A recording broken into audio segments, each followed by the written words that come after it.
අයියෝ දර්ශක ගණන් තාමත් පැටලෙනවද? එන්නකෝ. හරි ළමයි. ඔයාලා දන්නවනේ අපි සාමාන්‍යයෙන් දර්ශක සංඛ්‍යාවක් ලියන්නේ මෙන්න මේ පැටර්න් එකට. එතකොට මෙතන මේ තියෙන්නේ මේ A කියලා නම් කරලා තියෙන්නේ පාදය. එහෙමත් නැත්නම් බේස් එක.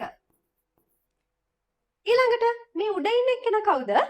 අන්න එයා තමයි දර්ශකය වෙන්නේ. එක්ස්පොනන්ට්, ඉන්ඩෙක්ස්, පවර්. අපි ඔය නම් තුනක් යූස් කරනවා. හරිනේ. එතකොට ළමයි මේ දර්ශකවල ප්‍රධාන නීති 6ක් තියෙනවා.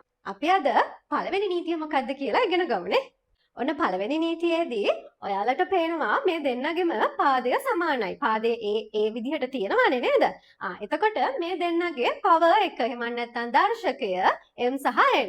මේ වගේ පාදය සමාන වෙන දර්ශක සංඛ්‍යා දෙකක් ගුණ කරද්දී අපි මුලින්ම කරන්නේ පාදය ඒ විදිහටම ලියා ගන්නවා. ඊට පස්සේ මෙන්න මේ උඩ ඉන්න දෙන්න මොනවාද? දර්ශක දෙක. ඒ දෙන්නව එකතු කරන්න තමයි තියන්නේ. ඒ කියන්නේ m ධන n.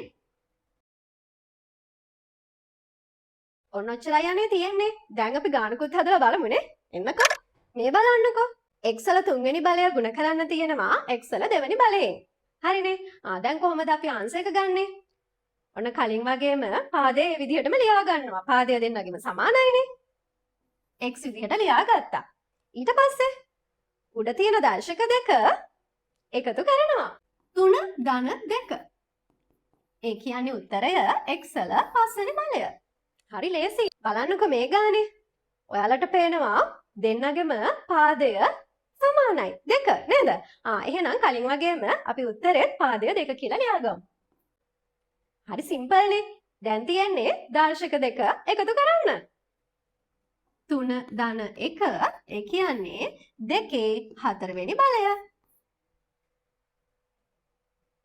ඉන්න දැන් හෝම්වර්ක්. ඔන්න දැන් මගේ හොඳ බබාලා ටික වගේ 3 දෙවෙනි බලය 3 පළවෙනි බලයෙන් ගුණ කරලා ආන්සර් එක ඉක්මනටම කමෙන්ට් කරන්න ඕනි. ඉතින් ළමයි ඔයත් ඉන්නේ ගණිතය එපා වෙලා මට නම් මේක කරගන්න බෑ කියන මට්ටමේද?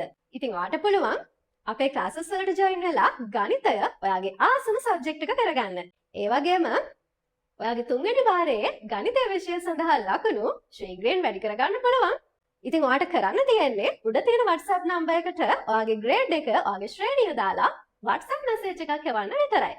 ඒ වගේම තව චූටි දැනුවත් කිරීමක් තියෙනවා. 5 වසරෙන් 6 වසරට යන චූටි බබාලා ඉන්නවා නම් ඔන්න එයාලට Max Foundation course එකක් තියෙනවා. මේක මාස 3ක පාඨමාලාවක්. ඉතින් මේ පාඨමාලාව අවසානයේදී එයාලට වටිනා සහතික පත්‍රයක් ඒ විතරක් නෙමෙයි වටිනා මෙඩල් එකකුත් හම්බ